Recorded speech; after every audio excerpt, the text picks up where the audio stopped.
La vie est un champ de bataille, et la douleur est son général le plus implacable. Elle surgit sans prévenir, parfois comme un coup de poignard dans le cœur, une perte qui vous coupe le souffle, un échec qui vous cloue au sol, une trahison qui brise les murs de votre confiance en mille éclats. Elle peut être une tempête silencieuse, un chagrin qui s'infiltre dans vos os, ou une rage incandescente qui menace de tout consumer. Mais écoutez ceci. Cette douleur, ce monstre grondant, n'est pas là pour vous détruire.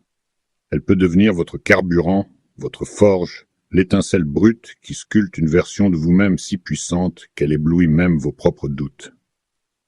Transformer la douleur en puissance, c'est une belle phrase de motivation encadrée dans un salon. C'est une alchimie, un art ancestral et universel, pratiqué par les stoïques dans les arènes de Rome, les survivants des pires tragédies et les héros modernes qui se relèvent encore et encore. Ce voyage n'est pas une ligne droite, mais un chemin sinueux, exigeant, magnifique. Il se déploie en 4 phases, reconnaître, réinterpréter, réagir, renforcer. Chacune une étape vers une résilience qui ne se contente pas de survivre, mais qui prospère, qui rugit, qui règne. Préparez-vous, car ceci est votre carte pour transformer l'orage en feu sacré.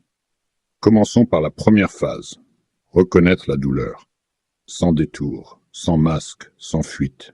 Trop souvent, nous courons loin d'elle, la noyant dans les distractions. Un écran qui clignote, un verre de trop, un rire forcé pour faire semblant que tout va bien.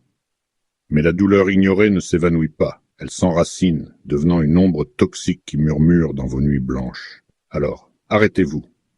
Prenez une profonde inspiration, là, maintenant, et faites face. Nommez-la avec une précision chirurgicale, comme un peintre qui choisit chaque nuance de sa palette. Ce n'est pas juste « je suis triste » ou « je suis en colère ». Creusez plus loin. Je ressens une amertume qui me ronge, née d'un projet qui s'est effondré après des mois de labeur, et ça me donne l'impression d'être invisible. Ou peut-être, un vide glacé s'est logé dans ma poitrine depuis qu'elle est partie, et il me fait douter de ma capacité à aimer à nouveau. Nommer, c'est désarmer. Les neurosciences le prouvent. Mettre des mots sur une émotion active, le cortex préfrontal, ce gardien sage de votre esprit qui apaise l'amygdale, ce volcan de peur et de panique. C'est comme ouvrir une fenêtre dans une pièce étouffante. L'air entre, la clarté suit. Mais ne vous arrêtez pas là. Plongez dans votre corps, car la douleur n'est pas qu'une idée. Elle s'incarne. Elle s'inscrit dans votre chair. Faites un scan, lentement, méthodiquement. Où la sentez-vous ? Une tension qui crispe vos épaules, comme si vous portiez le monde entier. Une boule dans la gorge qui étrangle vos mots. Un nœud dans l'estomac, un écho physique de l'incertitude. Et dans votre esprit, écoutez les pensées automatiques, ces voix insidieuses qui murmurent « Tu n'es pas assez, tu ne rebondiras jamais, tout est fini ». Ne les combattez pas, observez-les comme des feuilles flottant sur une rivière. Vous n'êtes pas ces pensées, vous êtes la rivière vaste, immuable, qui les emporte. Pratiquez cela chaque jour. Asseyez-vous, respirez profondément, inspirez 4 secondes, retenez 7, expirez 8 et cartographiez votre douleur. Pensez à Serena Williams, cette icône indomptable. Face à des blessures qui auraient pu briser sa carrière, elle a appris à écouter son corps, à sentir chaque signal comme une note dans une symphonie de reconstruction. Elle n'a pas fui la douleur, elle l'a accueillie comme une partenaire d'entraînement. Et vous ? Où votre douleur se manifeste-t-elle aujourd'hui ? Reconnaître, c'est allumer une torche dans l'obscurité. C'est la première victoire, celle qui ouvre toutes les portes. Passons à la deuxième phase. Réinterpréter la douleur. Transformer le poison en élixir. Car la vérité profonde, celle que les philosophes et les survivants savent, c'est que la douleur n'est pas ce qu'elle semble. Elle n'est pas une fin, mais une porte. Elle n'est pas une malédiction, mais une invitation à grandir. Posez-vous cette question, et laissez-la résonner comme un écho dans une caverne. Et si cette épreuve était un maître déguisé, sculptant une version de moi plus forte, plus sage, plus vraie ? Abandonnez le cri stérile du « pourquoi moi » et embrassez le « qu'est-ce que cela m'enseigne ». Prenez un carnet ou parlez à votre reflet dans le miroir et trouvez 3 leçons, 3 pépites d'or dans la boue. Un licenciement brutal. Il m'a appris à ne plus dépendre d'une seule source, à bâtir ma propre sécurité. Une rupture qui vous a laissé en miettes. Elle m'a montré que ma valeur ne dépend pas d'un autre, mais de ma capacité à me relever. Écrivez une lettre à votre douleur, comme à un mentor sévère mais juste. Chère solitude, tu m'as forcé à rencontrer ma propre compagnie, à découvrir une force que je n'avais jamais soupçonnée. Ce n'est pas du positivisme béate, mais une restructuration cognitive, une discipline mentale qui a libéré des millions de personnes des chaînes de la victimisation. Creusez encore. Regardez en arrière dans les archives de votre vie. Cette douleur n'est-elle pas familière? Cette peur du rejet, cette honte d'avoir échoué, ne vous rappelle-t-elle pas un autre moment, une autre blessure? Identifiez le fil conducteur, la croyance limitante qui vous enchaîne. Je ne mérite pas le succès. Je serai toujours abandonné. Puis armez-vous de preuves contraires, comme un avocat plaidant pour votre propre dignité. Pourtant, j'ai décroché ce contrat contre toute attente. Pourtant, j'ai bâti des amitiés qui ont résisté aux tempêtes. Pensez à J.K. Rowling, assise dans des cafés froids, rejetée par éditeur après éditeur. Elle n'a pas vu des refus, elle a vu un Tamis filtrant les partenaires indignes de sa vision. Ou à Viktor Frankl, dont les horreurs d'Auschwitz ont forgé une philosophie de sens qui éclaire encore le monde. Réinterpréter, c'est changer la lentille de votre regard. La douleur devient une boussole, un guide vers une version de vous-même qui ne plie plus sous le vent. Demandez-vous, quelle histoire racontez-vous sur votre douleur? Et si vous écriviez un nouveau chapitre où vous êtes le héros, pas la victime? Maintenant, la troisième phase. Réagir avec action. Transformer l'énergie brute de la douleur en mouvement, en puissance cinétique. Car la compréhension seule est un feu qui s'éteint si vous ne l'alimentez pas. Vous avez nommé, vous avez réinterprété. Maintenant, passez à l'acte. Ne cherchez pas l'exploit héroïque qui éblouit les foules. Pas encore. Commencez par des micro-pas, des victoires si petites qu'elles semblent insignifiantes, mais qui s'accumulent comme des gouttes formant un océan. Après un échec qui vous a vidé, ne visez pas à reconquérir le monde. Visez aujourd'hui, je lis un article sur ma passion pour rallumer une étincelle. Après une perte qui vous paralyse, ne cherchez pas à tourner la page.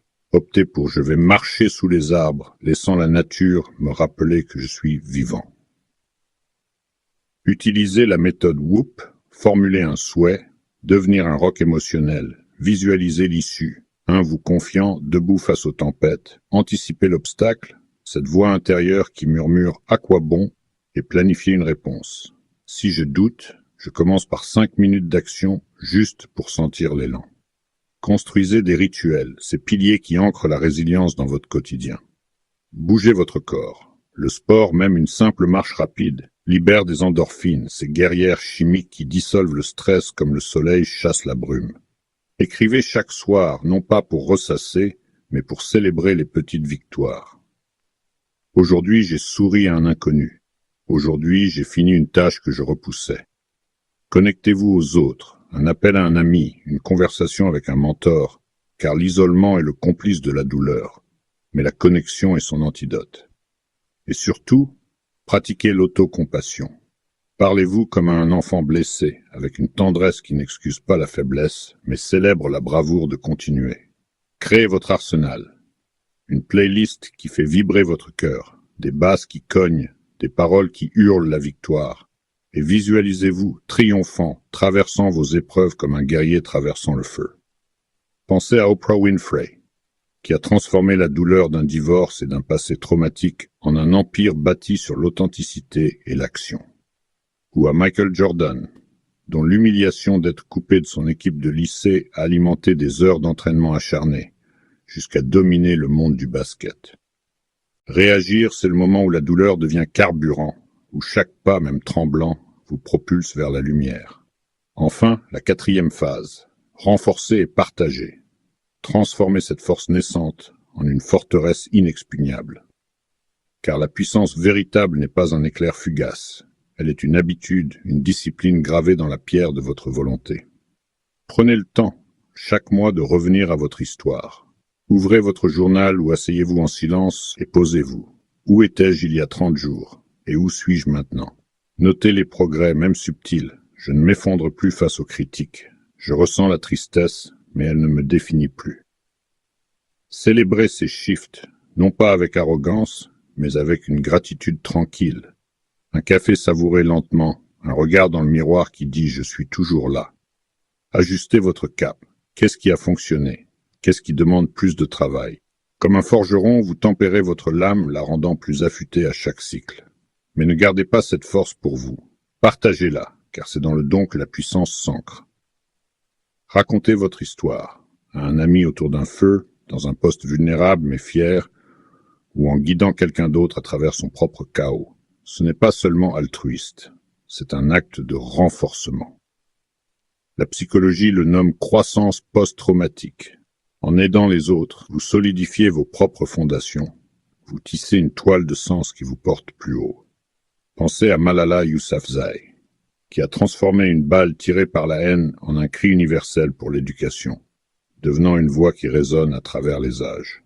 Ou à Nelson Mandela, dont 27 ans de prison ont forgé non pas l'amertume, mais une vision de réconciliation qui a changé une nation. Partager, c'est multiplier. Votre douleur, devenue puissance, devient un phare pour d'autres navires perdus dans la tempête. Et voilà, voyageurs des ombres et des flammes. Reconnaître pour poser les fondations dans la vérité brute. Réinterpréter pour transformer la boue en or. Réagir pour faire de chaque pas un acte de défiance contre le désespoir. Renforcer pour bâtir une forteresse qui défie le temps. La douleur frappera encore. Elle le fait toujours. Mais avec ces 4 phases, vous ne serez plus sa proie. Vous serez son maître, son alchimiste, celui qui prend ses coups et les transforme en ailes. Comme Nietzsche l'a gravé dans l'histoire, ce qui ne me tue pas me rend plus fort. Vous n'êtes pas seulement un survivant, vous êtes un créateur, un sculpteur de votre propre légende. Alors, quelle épreuve allez-vous transformer en premier? Le monde attend de voir la lumière que vous allez allumer. Prenez cette douleur et faites-la rugir.